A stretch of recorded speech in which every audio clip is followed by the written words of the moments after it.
Welcome to the Jon Harrison podcast. Statistics show us that about 70% of people are disengaged in the workplace. Obviously, that affects bottom lines of companies, individual, their own engagement at work, but also affects families and communities. We don't want to just be frustrated about things that are going on in the workplace or in the world. We want to do something about it. So we're going to talk about this while others aren't, and we hope you will join us on this journey. Welcome back to the Jon Harrison podcast. This is Colby Thompson. I'm taking over in Madeline's stead as she's gone off to start a family and all that kind of cool stuff. But I'm here today with John, Melissa, and Christy. We're here to talk about just 2025, some reflections on that. So I want to first kick it off to you, John. Can you just tell me a little bit about what are some things you feel like you've learned this year about leadership by talking to all these companies? Thanks, Colby, and thanks for helping us out today.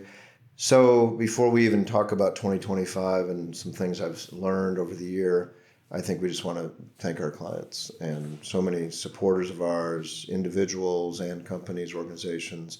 We're blown away, blessed, humbled that we've got people that have been with us for just this year alone, but some for 10 years, and we don't take that lightly. We thank you for that. I travel around the United States and people say, "Hey, I listen to your podcast." And I'm always like, wow, there are people that listen to our podcast. So we just thank you all so much. And it's a blessing that you're with us. So for this year, as I look back externally, like what's going on in the world, we've seen there's obviously always unrest in the world a little bit, but we've seen companies that are going through changes and maybe reducing workforces by big numbers. Obviously, everyone's hearing about AI and Chat GPT, things like that. And I think the point of that is that there is unrest, but I think we forget sometimes there's always been unrest. It probably is worse now because media is pounding it in our heads. I was with a group last week in Virginia, and I said, just pull up like your news feed and look at the headlines. And if there's 10 headlines, 9 of them will make you nervous if you read what they say. So I think the message to that is that's probably not going to change. We've gone through change in business forever. We've gone through farming changes. We've gone through changes in factories. A Caterpillar factory now looks very different than it did 20 years ago. So I'm not surprised that we're going to have some robotics and things like that. But I think what's important is the things that we teach and we talk about is not going to change. So hiring the right people, training them. We're going to do a future podcast on training, but just those fundamental things, being an employee that takes direction well, that is coachable, humble. If you are that kind of employee, even if your job somehow were to get changed by technology, my guess is the organization will find a place for you. I know society will find a place for you if you're that kind of human being, especially when media wants to kind of divide us. So that's the thing. I think it's been a year of change, and we've got clients in all different sectors that have gone through some of this change.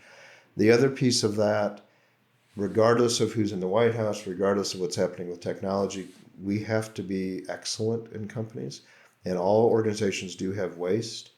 And sometimes what happens is this happens in our personal lives. If we don't deal with things, then they blow up. And I think companies have to deal with that. Like, are we inefficient in some ways? Let's not wait for AI to take over. Let's see if we can become more efficient in that way.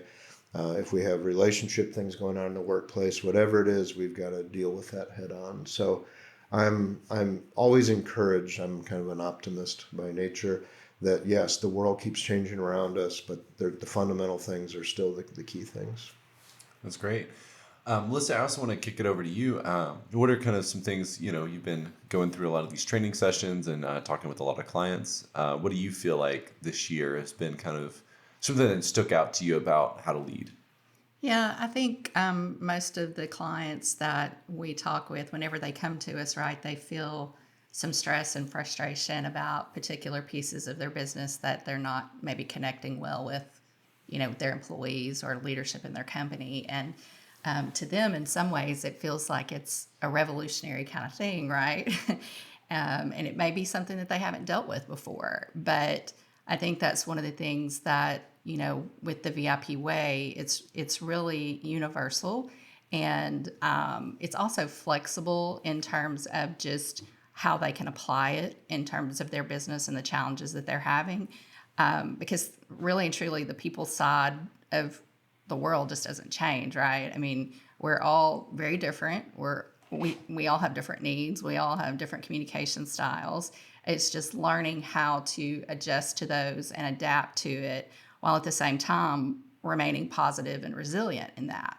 So, kind of all those themes run together in my head as some of the conversations that I've had with clients over the years or over the year, and just being able to help them maintain that positivity and clarity.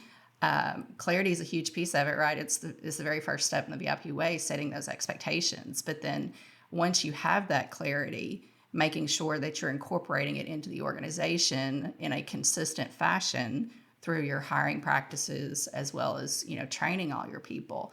Don't just stop at training your leaders, go through and train your employees and make sure everybody understands that and it has everything on the same page, so to speak. But then, holding them accountable also, and that can be a challenge for leadership as a whole. But just knowing that your organization from the top down is invested and working to hold people accountable, I think is really a key piece in that. And communicating it, don't hide the fact that accountability is a piece of that. Yeah, that was really great, Melissa. Thank you for that. Now moving over to Christy.